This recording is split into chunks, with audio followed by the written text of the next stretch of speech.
Hello, everybody. Welcome to the second episode of Laser Brains. I'm your co-host, Mike L., and as always, I'm joined by... Joshua Mervell.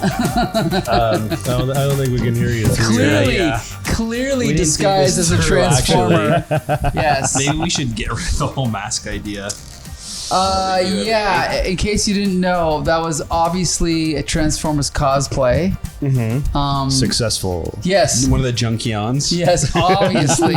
And then also joining us is Champ Ian. Hi, how's everyone doing tonight? Woo! So guess what? We are reviewing the movie that I've actually seen more than any other movie in history. Interesting. Transformers the movie. When I was a tween, I'd seen it 51 times, and since then I've seen it 51 more. Josh, give us an estimate. How many times have you seen this movie? A lot of times. Yeah. A lot of times just deliberately watching it, and then a lot of times I'm doing something. I'm putting Transformers on in the background. I hear you, man. I had this movie on a lot as a kid. Ian, how many times have you seen this movie? This isn't a Nick with the Phantom Menace situation. Hey, Nick, how's it going? This is actually number 2 for me. God. Viewing number 2. Now, when you say number 2, do you mean this is shit? Or do you mean this movie is awesome? What do you mean exactly? I mean, this is this is my second viewing. Okay.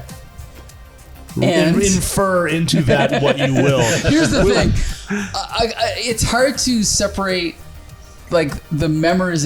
This movie, let me put it this way. If I ever have children, this movie will be imprinted in my DNA, and I will pass it on to my children. They don't know this movie before they've seen it. Yes, exactly. Right. It's hard for me to objectively judge this movie, but I will say there are a lot of things about this movie that I think are freaking awesome. Yeah. A lot. And then there's a lot of things that now that I've seen it 102 times, I can see that are objectively bad and stupid decisions. But I could talk about it all day. Talk about it forever. Josh, tell us, you were born 11 years after this movie came out, or 10. Yeah. How did you get into it? I was into the show first. I watched reruns all the time, Sure. and then my uncles really loved the show, so I was his dad watched it enough that he knew about it before he was born because it was in his DNA. Right. Yes, he passed it on. Yes. But I had kind of just watched episodes here and there, and I really loved it. So then we actually rented, I believe, DVD copies of it, of the show. Sure. And then my uncles burned copies of it and then gave them to me. So I had the whole set and the movie. So then he gave me them to watch, and I watched through all of them. And then, season 1 and 2. Sure. It's guess what? There's a movie. Mm-hmm. I'm oh, I'm so excited. And then watching this for the first time was it was crazy. It was unbelievable. I loved it as a kid, but also so confused. Which we'll get to. Yeah. So I just want to say quickly, I've seen the original season 1 and 2 more than this movie 1 million times. I had them on VHS, then I had them on DVD, then I had them on remastered DVD, and then I had the movie on VHS, DVD, Blu-ray, saw it in the theater when it opened, saw it in the theater 5 years ago. I can't talk enough about the show. Champion, tell us about your history with the Transformers cartoon.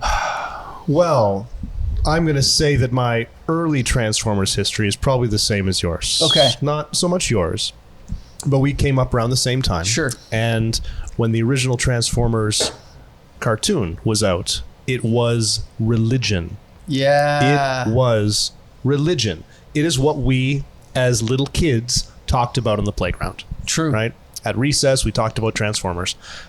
And what Optimus Prime was up to, what Bumblebee was up to, all the characters, they were our friends, right? Mm-hmm. Optimus Prime was a surrogate parent.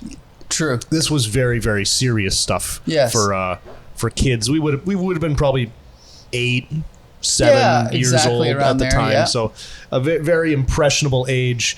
And it was a very serious thing when the movie came out. I didn't watch it in theaters. Interesting. I watched it a little bit later on when it was on television, because things went to television fairly quickly back then.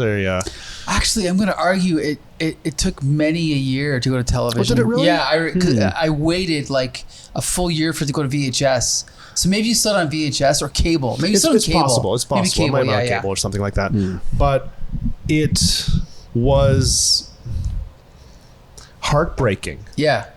It destroyed a lot of things that I held very dear. Yeah. And I was not compelled to watch it again. Interesting. I was not compelled to watch it again. And it was kind of hilariously the subject of schoolyard debate as we were, 8, 9 years old. Hot Rod. This wasn't touched upon in the movie that Hot Rod became Rodimus Prime. I don't know where that was revealed. Probably the next season of the, television show. No, they say Optimus Prime says arise Rodimus Prime. And then Hot Rod transforms, taken from the ancient Greek word Rodimus, which means Judd Nelson in ancient Greek, actually. Yeah. So. Oh Christ. Okay, I missed that here. We'll touch on why such dialogue bits are not necessarily leaping to the forefront. Sure. But we had debates about Rodimus Prime. You like Rodimus Prime, and I was staunchly on the fuck Rodimus Prime side of things. Fair. Optimus was my Prime, and that's kind of when I stopped caring about Transformers. Whew, okay, so here's the thing. I mean, I was obsessed with Transformers from the first airing of episode 1, and then on from there. And when I went to see it at the theater, I do remember feeling like a weird, like I was only 10 years old, but I remember feeling like, whoa, this is too much. Like, Brawn gets killed, Prowl gets killed, Ironhide, Ratchet, they all get shot and murdered on screen. And like so graphically. Like, and we don't even see them in the movie. Right, barely. They're like, hey, what's going on? Boom, dead. And the other thing too is in the TV show, they had been shot many times and it just bounced off them. So that's why it also violated the rules of the show. Right. But even as a kid, I was like, this is like too much. And then when Prime died, I was weeping like a baby. But the thing is at least that had a dramatic like build up and payoff. And okay, I can understand. But all the other gratuitous murders like Wheeljack and Windcharger and everyone else, now that I've seen it so many times, I'm like, wow, that was just like stupid writing. And I know that this is ultimately a toy commercial. Yes. But there was a better way to do it than to just wipe out your entire cast and replace them with new ones. But that's a whole. There's so many levels. That's also like a Hasbro demand, right? Yeah, like that was not. I don't think I'm just saying what I saw. So here's the thing, though, is that even though I was obsessed with season 1 and 2, I think season 3 amplified my obsession in a weird way that you stopped watching it. Myself, because we have a mutual friend, Alex Zeleny, and during this Grade 5, which was 86, I think. Transformers became even more omnipresent in our discussions and what we, argued about and debated about and blah, blah, blah. So season 3 of Transformers, as you know, just like the movie, leaps ahead to 2005, like 20 years. And it took on like a weird science fiction element and a lot of weird ideas in season 3. But even though I felt like I didn't love it as much as seasons 1 and 2, it still kind of like pulled me in even more. But now as I got older, you go back and you all those subconscious impulses, you're like, wow, they really didn't have to kill everybody. They really didn't have to kill Prime. They really didn't have to retcon the origin of the Transformers, and instead of it being Alpha Trion and Vector Sigma, now it's the Quintessons that created them all, blah, blah, blah, blah, blah. So that's my thing. But you know what? Josh, just tell me, like, seeing this movie later, 10 years later. It's strange. I really do have a love for this movie. I think that I like it for its greatness and its weaknesses. Sure. Like I don't know. It's got so much charm to it. I too really loved the first 2 seasons of the G1 show, and then season 3 and 4 I have maybe watched once. I definitely remember some of the stories, like the Quintessons and how they are very prevalent for some reason because they were in the movie. So they're like, why not bring Very the prevalent. Squid Boys back with multiple heads? And then I think that there was a storyline with Galvatron or Unicron's head coming back. Yeah, he And does. being He does something, talk but- to them a few times, I think. But that's, I don't know. Those characters just don't stick with me. Like there's no, Well, it doesn't carry the same. the key difference is G1, season 1 and 2, we have real life contemporary 1984 and 85 cars and jets and tape recorders turning into robots. Right. In season 3 and 4, we have imaginary made up pieces of crap. 2005 vehicles. Yeah, in the future, turning into robots. Unrelatable. The franchise, like Ian said, it took a huge turn, and in my opinion, it kind of died there. It got too fantastic. Yeah. It's and you're seeing a lot of that in this movie. The entire thing is a Roger Dean album cover. It's just this trippy. wait, for those that don't know, like me, explain Roger Dean. Is this 70s? It's just like LSD. Yeah, like, I think, psychedelic. like, give me psychedelic. one example. Is this like Boston? I can't describe. Okay, but like airbrush, alien, yeah, UFOs. yeah. This sort of stuff that you'd see airbrushed onto the side of a Ford Econoline Right. in like Yes, 1978. I knew it. And Yes. the entire movie had that sort of just it's a different reality than you're used to. Like you're watching G1 Transformers. It takes place largely on Earth. Yeah. And very little of this film took place on Earth. Yeah. It took place on Cybertron. It took place on these moons. It took place on the junk planet. It took place wherever these squid people were.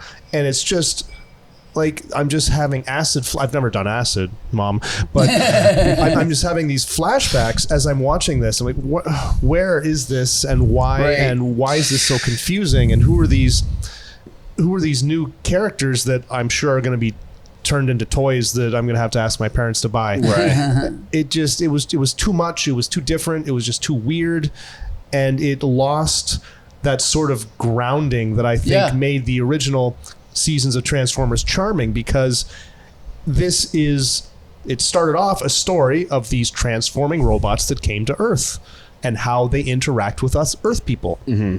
It became something else after this.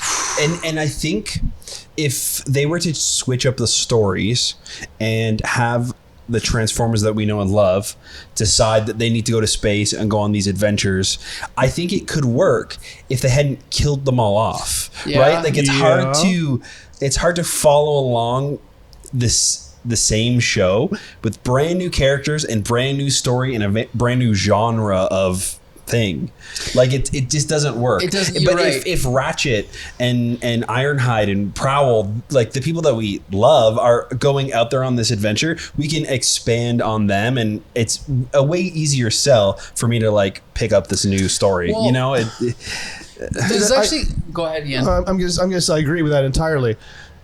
There was nothing really left for us to follow along with. It's as though you're a really big fan of the show Friends, but then season 3 they decide to kill off everyone but Joey, Yeah. and now it takes place on the moon. I know. And Yeah, that's a good it's like point. Friends in space with one character, and it's now a sci-fi show, and to expect your original audience to follow you there.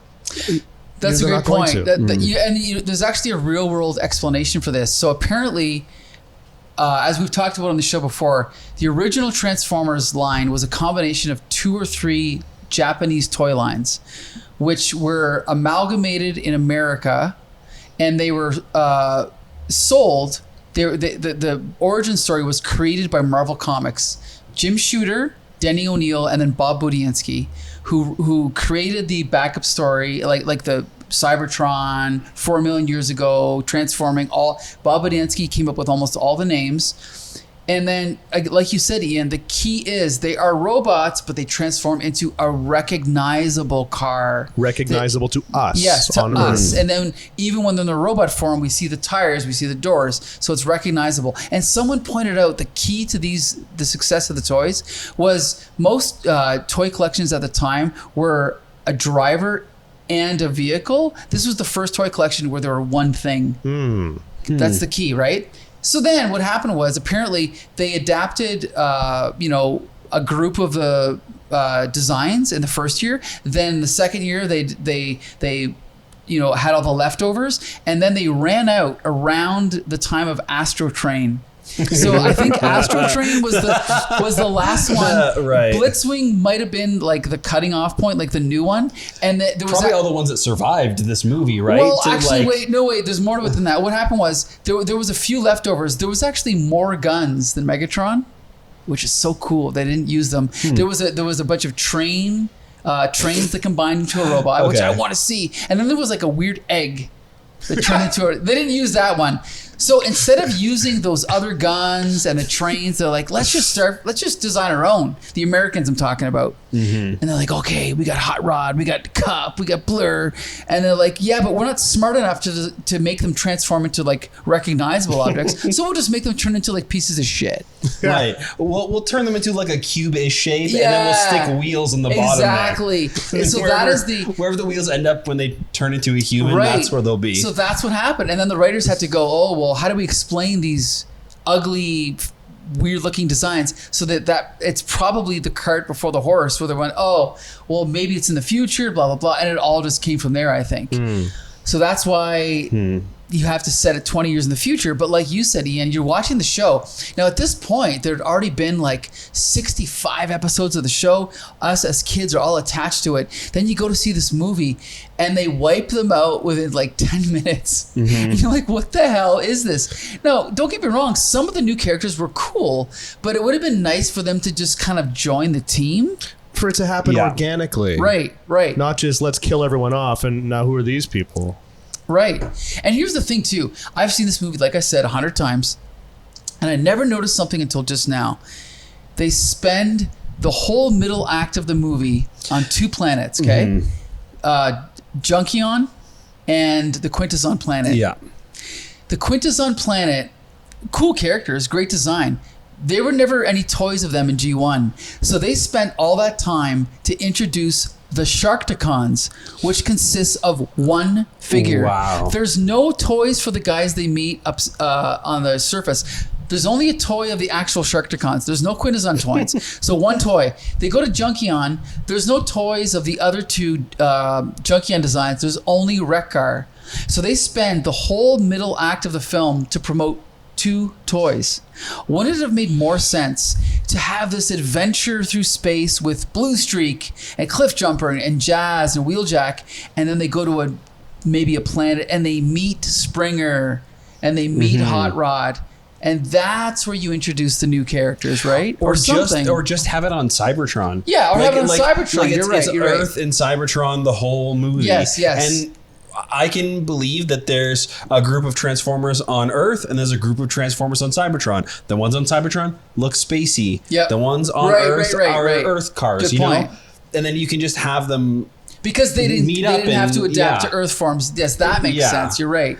There's so many options. Why couldn't Wreck-Gar be worst character in the movie? Cybertronian? Actually, sorry, I was going to say worst character in the movie, but that honor is reserved for Wheelie. No, Wheelie. Friend, fine, look behind. Oh my god! I guess. Although I'm giving Blur the edge there. Yeah. First of all, was he voiced by the Micro Machines guy? The guy who does, he was famous in the 80s for talking really fast. Yeah, that's him. That's him. Like, hey, you're famous, we're famous, let's be famous together kind of a thing. Yeah. A little obnoxious, a little more obnoxious than Wheelie. Yes. But in terms of like this, it all makes sense when you're talking about this is just two characters. Yeah. How easy it would have been to seamlessly introduce them and not murder everyone. Right. But it has to have been someone at Hasbro at the time was like, you know what? Nobody's going to buy the new toys if the old toys still exist. So there has to be a wholesale elimination of everything. That's also just crazy, though, to think about. Like, there were no Transformers toys left on the shelves.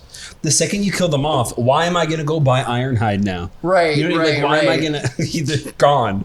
And It's you know crazy to think that they were like, wipe them out. There was also I don't know. It's the only reason, though, because from a writing standpoint, it's ridiculous. And even if you were to wipe them all out, I don't know. The way that they did it is stupid. Yeah, no, I agree. Definitely somebody at Hasbro said, kill them all. But it just... And let me see you do it. Let me see you write it down now. I want Megatron to shoot him in the face. Yeah, that was like weird for like a 10-year-old to see in a cartoon. That was like very graphic. Yeah. The other thing too is there was a lot of push and pull. Like, because I've read interviews with like Larry Hama, the G.I. Joe writer, who basically he was given all these characters and then wrote all the comics. But at one point they were like, oh, okay, now it's season 2 and we're gonna kill everybody and we're gonna introduce new characters. And he's like, okay, I have an idea.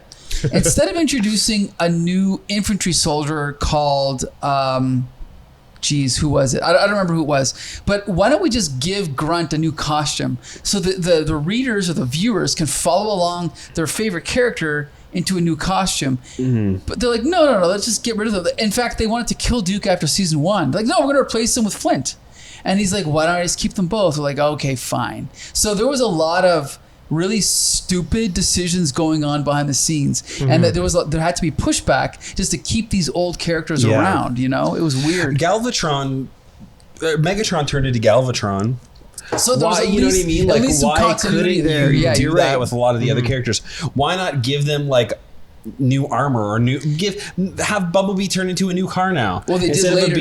Golden Bug. Yeah. But here's the thing too. Hot Rod turned into Rodimus Prime. Why didn't they do that with Prowl or Blue Streak or an old character? And then at least there's some continuity, right? Okay, here's the thing. We've just shit on the movie for I don't know how long now, but there's got to be something good. Ian, this is your second time watching the film. There's got to be something good about this movie. Tell us about it. Oh, the soundtrack. 100%. The soundtrack. 100%. Yeah. I'm being a little sarcastic here. No, I'm not. I love it.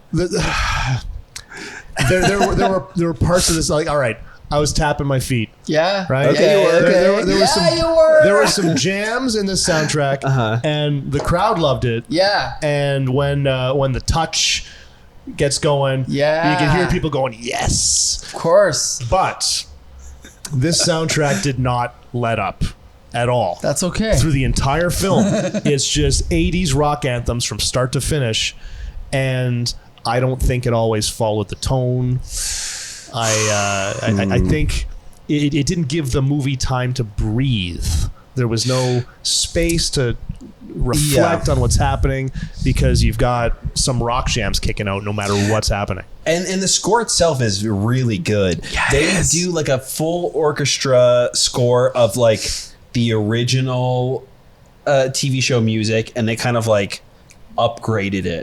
It's really great.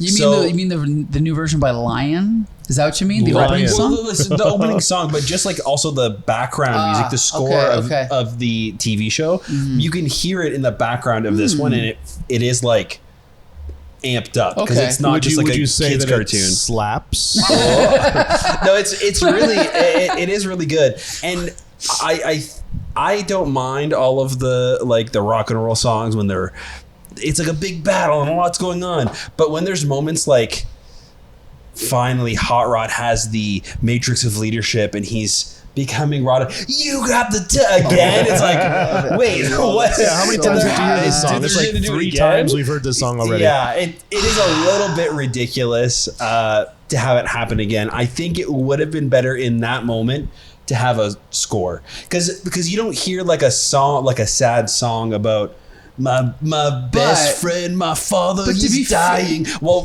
Optimus is turning gray. But here's the thing is, okay, I have 2 things to say about that. I actually noticed that the one thing I'm not clear about the way Hollywood works is that it seems like they do the movie and then someone writes a score and they don't really work together, as far as I know. But in this movie, there was actual visual cues that matched the music. So at the part of the song of what's that song when they're attacking the Sharktacons and Did it be stupid? No, Sharktacons. Sharktacons. We want it all. Nothing's gonna stand in our way. No, yeah. Okay. When the part of the song goes, the Sharktacon opens up his mouth and the teeth fall out. So it's almost like they synced up the visual with the music. And that happens a couple of times in the movie where it was very perfectly, So apparently the score was almost done. And then they had to go in and redo it once the animation was done. It was like mostly composed for the storyboards, and then it was later edited. Interesting. Yeah, okay. Now the other thing I have to say is you say that the movie needed more score. Well, courtesy of Vince DiCola, who did the score for Rocky IV, he did a lot of the score for this film. So in the Battle of Autobot City, when you hear like the Van Halen-esque keyboards playing when they're attacking, that's all Vince DiCola. Yeah, it's great. And it's awesome. Or the Unicron theme, the forget it. The opening of the movie. It's so good. Yeah. So good. Yeah, oh my God. The score is fantastic. There are just moments though where I think the soundtrack does like strangle me a little bit. It's just like shoving You Got the Touch down my throat. Doesn't let up. You could argue that. You could argue that. But I do like it. There are moments where I think I really do love this like hair metal band. Oh yeah. While my favorite toys are like fighting each other. It's great. Yeah. Kinda. I get it. I get it. But I also think, and this is kind of an 80s thing, there were a lot of movies in the 80s that had these rock scores to them. Sure. And it kind of came and it went, and we don't have that anymore. And I think that's a good thing. You need, I think, a movie needs to be scored with an orchestra. Yeah. If you're not like, this is always going to be exceptions, but that should be your go-to. And if you're scoring a movie and it's all rock music, it's not, you're going to get tired of it. Well, okay, no one can rock out for 90 minutes. Here's the thing, though. There are, but you just did. But there are many. But now I'm tired. I need a nap now. But there are many movies that have rock and pop soundtracks that are awesome, but they're curated from decades of great music, and they pick the best ones. Yeah. Whenever you have a movie with all brand new rock music, the chances of it all being good are slim to none. Especially when you're dealing with acts like Lion, and Inspector General, Axe from Saskatchewan. But hey, let's not forget Weird Al Yankovic. He had an original song in there that was not a parody, "Dare to Be Stupid," and it's actually awesome. It's not bad. So bet you didn't think of that, eh? When you were criticizing the soundtrack. Anyway, I'm off the podcast. So here's the thing. Let's talk about the animation now. I've seen this movie a million times, 3 times in the theater, or twice. This is my 3rd time in the theater because it's a big screen. Same, yeah. But I noticed, and I noticed this as a kid too, is there are some shots that are incredibly animated. Fantastic. And then 1 second later, there's a terribly animated shot. So clearly there's different artists, or I don't know if it's different studios. Do you know anything about that? Yeah, I would assume. This is... Transformers is Toei Animation, which does a lot of, it's a Japanese company, does a lot of like anime TV shows, like very famous for Dragon Ball. Okay. And yeah, I'm sure that they picked their shots that were going to be going to the good animators and the possibly to like a full movie studio. Sure. And then some shots going to some of the other animators. But from what I understand, they had like a large budget for this movie, but they were still making this movie while making the TV show at the same time. Yes. So I think that some of it has the time constraint of a TV budget. Some of it has a time constraint of a movie budget. Interesting. I think it just depends on what is happening. Because I think that the first like 15 minutes of the movie is like very good. Solid. I can only think of a couple of small moments where the animation seems janky, like when Laserbeak is spying on Optimus. It's a little weird, but then after that, it's like great feature film. I mean, it could go shot by shot, but overall, it's pretty good. And then, so I assume it's a time constraint because it's the same animation studio making a movie while also making a TV show at the same time, which is crazy. Ian, did you notice any? Nothing that really jumped out. I imagine that you've got a better eye for that sort of thing, being an animator. I was blown away by a bunch of the shots, to be honest. Yeah, like, some of it was great. And then little details, like when Unicron transformed from the planet killer into a robot. Oh my goodness. So detailed. Yeah. So many little things happening. Little portals closing and hatches opening and little things sliding out and disappearing. And it's like, wow, you really put some thought into this. I was really impressed by the animation. So complex. And like to even think about how that would be done, because they didn't have a toy for Unicron. So that was just like an original thing that they did and animated for the movie. And that's it. No. They actually didn't make a Unicron toy, like full-size toy, for years. Years later, I think it was like honestly recently, and Hasbro had to really big, and Hasbro had to crowdfund it. Many versions. Hasbro had to crowdfund it to make sure that they could even afford to do it, and they had more money for the Unicron toy than they made on the movie. Okay, which we're going to talk about in a minute. I just want to say one more thing. This movie came out in 1986, so it came out in the summer between season 2 and 3. One notable thing about this movie is that there are almost no characters from season 2 except for Perceptor. No, that might be it. Everyone else in the movie is from season 1. All the characters they introduced. Oh, sorry, no. The Decepticon jets, Thrust, Dirge, and Ramjet, non-speaking parts are there.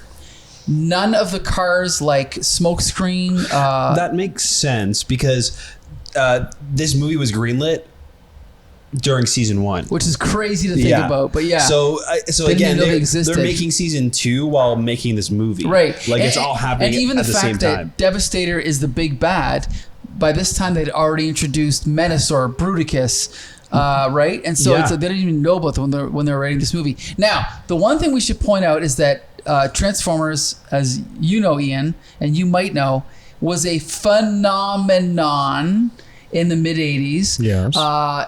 It came on the heels of the Cabbage Patch dolls. The Cabbage Patch dolls were a huge fad. And then the next year, Transformers was a huge fad. And there was actually stories in the news about parents fighting over being violent. Yeah. And my aunt was one of them. She didn't punch anyone, but she tugged on a toy to get it out of another mother's hands. And which Transformer was this specifically? You know what? I don't know if it was Jetfire or one of the Dinobots, but this is a famous story in my family circle. Yeah, it was pretty interesting. It was actually a GoBot. Yeah, it was probably a GoBot. But anyway, so it was a big thing. But the thing is when this movie came out, you're thinking, oh, this is obviously going to make $300 million. It's going to beat Star Wars. It's going to beat whatever.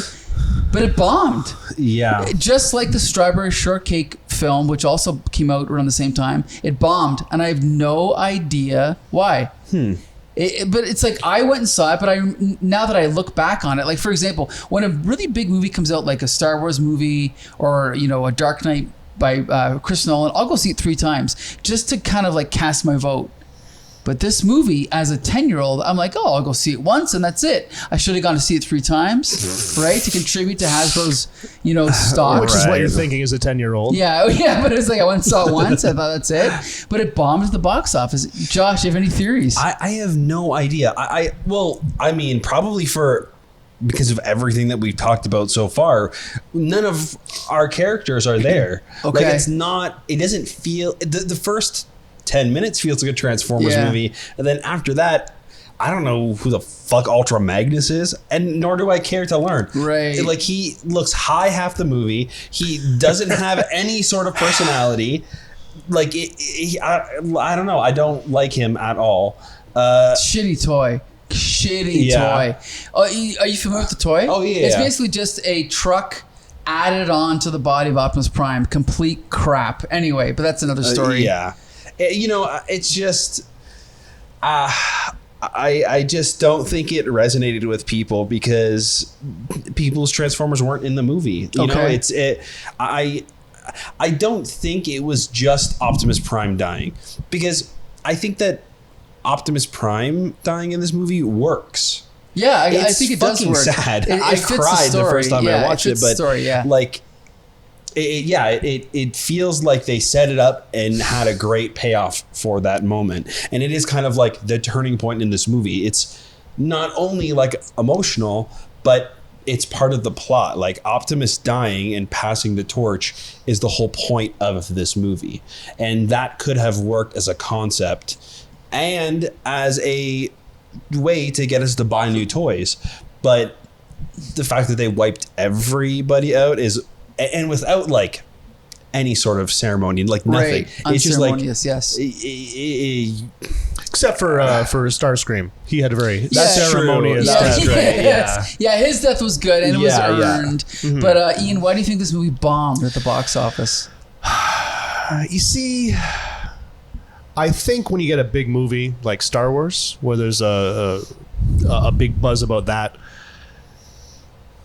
the parents of kids are just as excited to see the movie as the kids are.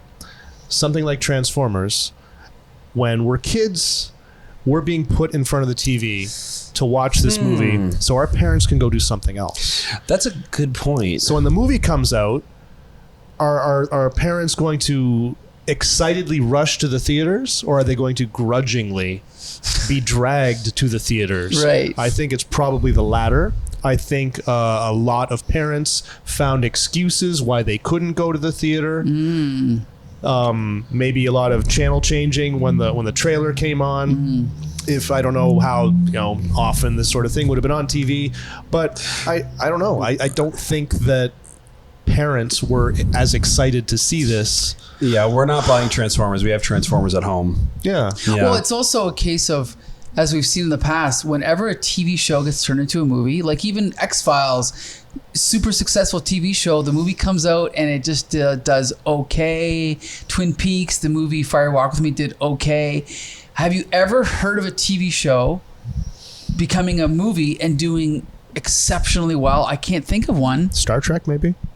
Okay, true, Star Trek, but that was like 10 decades years, later. 15 years later. Yeah, because that's maybe the only one. Because if you think about Transformers, the Michael Bay movies, while not very good, they're terrible, undeniably successful. Yeah. Like billions. Yeah, almost no connection. You know what I mean? Though the audience is, to me, there's almost no connection. But the people that go to see those movies are the kids that grew up watching Transformers and like Transformers and are now adults. And then you have I've never them seen introducing one of them. Transformers to their kids. Yeah. And then being a kid in 2007, now in 2024 or 2023 last year, watching the new Transformers movie, you're an adult, probably introducing it to that's your... different. Now we're talking about nostalgia, which is like a whole different market, because we have many movies like Charlie's Angels and I was just Mission building off Impossible. of Ian's point of like parents not wanting to go see the Transformers cartoon on the big screen, having to deal with it already. I think it's home. also like, well, if I can see it for free on TV every day, why would I go pay to see it at the theater? I think there's a little bit of that. As far as like, did people actually like it? I know that I loved it. I know my friends liked it. Ian did not. Whew. So I don't know what the explanation is, but here's another question. At the same time this TV show was out, there was another TV show called G.I. Joe. It was actually more popular. The comic book was more popular. The toys were more popular. But somehow 20, 30, 40 years later, Transformers is much more popular in every way. There's a much more passionate cult. There's Transformers conventions. The movies are bigger. Why do you think that is? Because I can't tell you what the personality of Duke is, or Snake Eyes, or like... Snake Eyes was mute, but but you know, people don't have personalities. Duke was a real American hero. Yeah, I mean, I get your point, but I I think they did. Like Shipwreck was kind of like Jack Nicholson a little bit, and I think they had the personalities. I think it's just, but it's ironic because G.I. Joe was real people and Transformers were alien robots. But it's like we can relate to them more in a way or something. Well, I think you might have answered it partly right there. The G.I. Joe is people. It's just regular people, and they're doing regular things. Regular things like flying jets and No, it's grounded in reality, and I think that it doesn't make it uninteresting, but there is a lot of that out there already. Sure. It's just not called G.I. Joe. There's not a lot of transforming robots out there. So that's a good point. There's a novelty aspect to it. Whereas, G.I. Joe, I watched a lot of G.I. Joe as a kid, and I haven't really gone back to revisit it, but I would wager that it probably stands up a little bit better than Transformers does in terms of watching it as an adult. I don't know. Well, as someone who rewatched G.I. Joe last year, I can say that I wasn't as excited to rewatch it as I was to rewatch Transformers. But how did they hold up in comparison? Well, they were fine, but it's the same studio, a lot of the same voice actors and the same writers, like the exact same writers working on both. So it's almost like the only difference was the concept. And I honestly, like, it was entertaining. It was funny. Characters were great. The animation was great. But there's a reason that Transformers I had on tape and DVD and Blu-ray, and I rewatched them. But G.I. Joe, I watched them when they were on TV, and I never watched them again. And there's a reason for it, and I can't pinpoint it. I don't know what it is. I think it's just the concept. The concept is just not as unique, which is what you just said. I think that's it. It is very unique. I don't know of another show where a giant 14-foot transformer that turns into a plane falls in love with a human woman. That's a good point. And that's one of the episodes I probably didn't like as a kid, but now I appreciate it. It's ridiculous. But that's what I mean by there's like there's way more personality, I think, in the Transformers than the humans. They can be a little bit more abstract, more of like a character of somebody where I don't know. I never really connected with G.I. Joe. I didn't like it as a kid. I did. I did love it. I loved it so much. But okay, before we wrap up, let's talk about favorite new character in Transformers the movie. I'm gonna say, surprisingly, it's Springer. I think Springer's freaking awesome. Which one's Springer? He's the green helicopter, and he's the only one that doesn't have a big name voice actor. Yeah. He's just a nobody. And then I remember him being in season 3 a lot, but he wasn't that much. Not as much as you think. You think he was like the number 3 in the group, but he wasn't. He was there, but not as much as you expect. So yeah, Springer. Ian, do you have a favorite character from Transformers the movie? You know what? I'm going to go with Galvatron. Okay.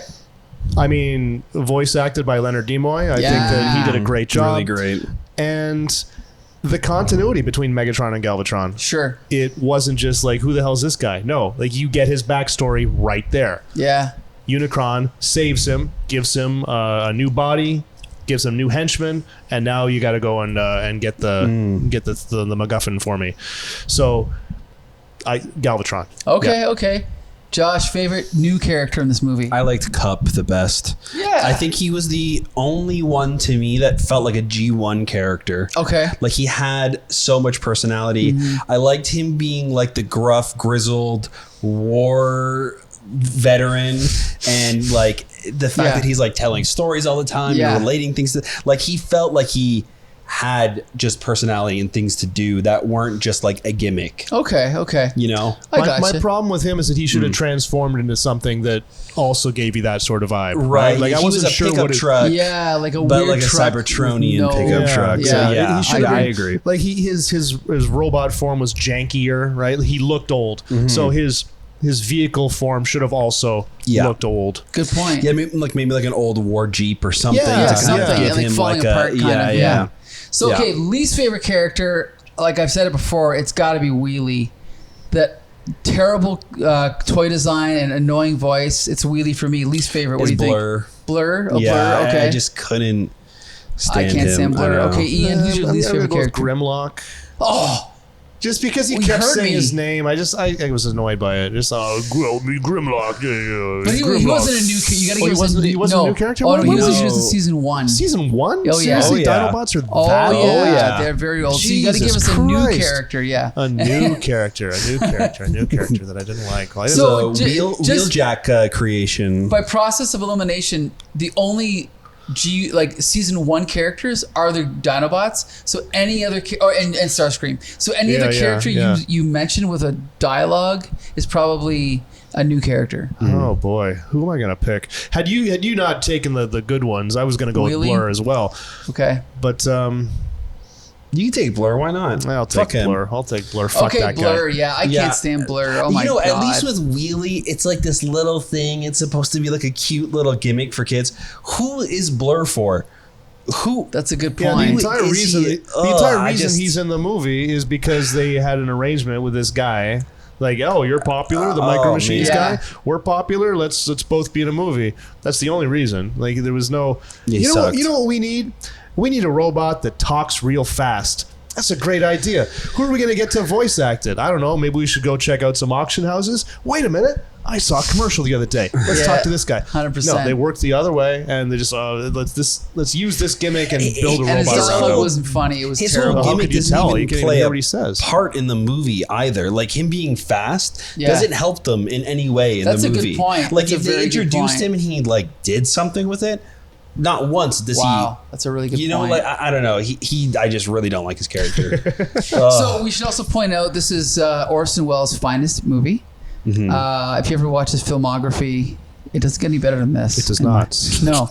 So I don't know what else we could say about this film, but I still love it. I could still watch it over and over again. There's actually many Transformers influences on this film. It's been said that Springer's kind of like Han Solo. RC's kind of like Princess Leia with the buns on the side of her head.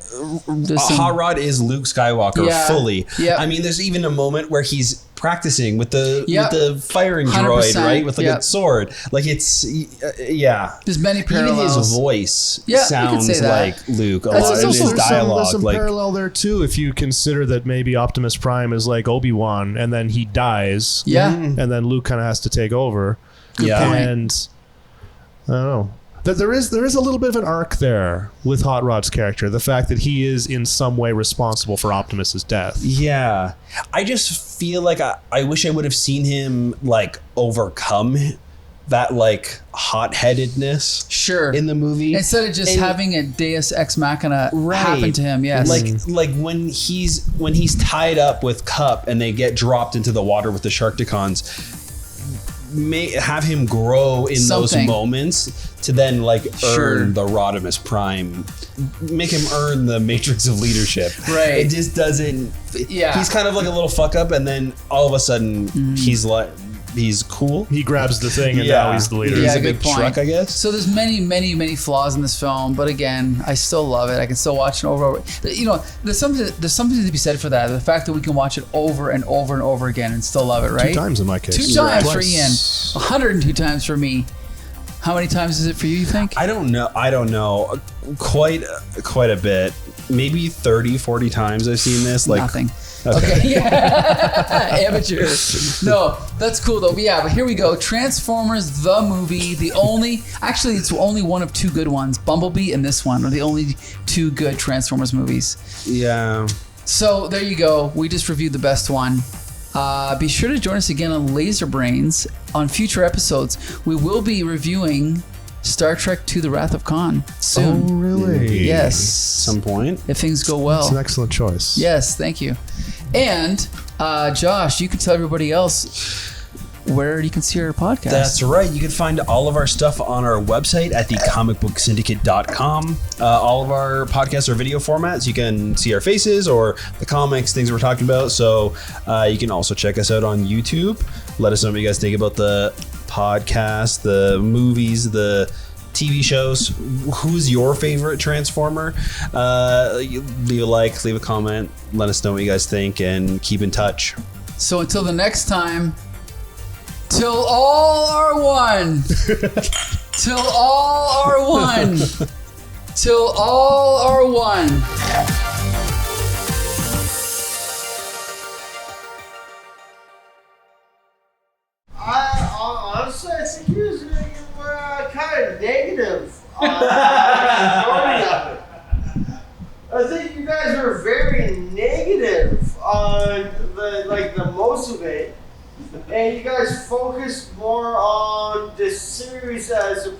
the movie where there's negative connotations on the series leading into the movie, and not overall impression I found with everything is that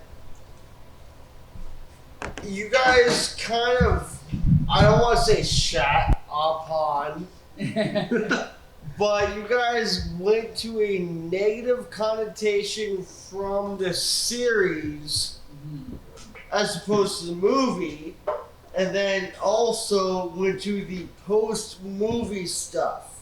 Right. So you did pre-movie, post-movie, instead of talking about the movie as it is. And yeah, you know, you have things previous to the movie, which is what it is. Things post-movie, it is what it is. In season 3, season 4, and season 4 was the rebirth of Optimus Prime bullshit. Right. Absolutely horrendous. I'm not going to say nothing about that. But it seemed like you guys shielded away from what, like, you guys talked more about the series than the movie. That's fair. And that's my takeaway. It's like the movie is what it is. And the movie has a fantastic soundtrack. We'll go there. Yeah. Fantastic soundtrack, 100%. Yeah, it does. Amazing soundtrack. I have it on CD, whatever, blah, blah, blah, blah, blah. And it's still, the soundtrack still plays very well with the scenes in the movie. I just find that what you guys were going on about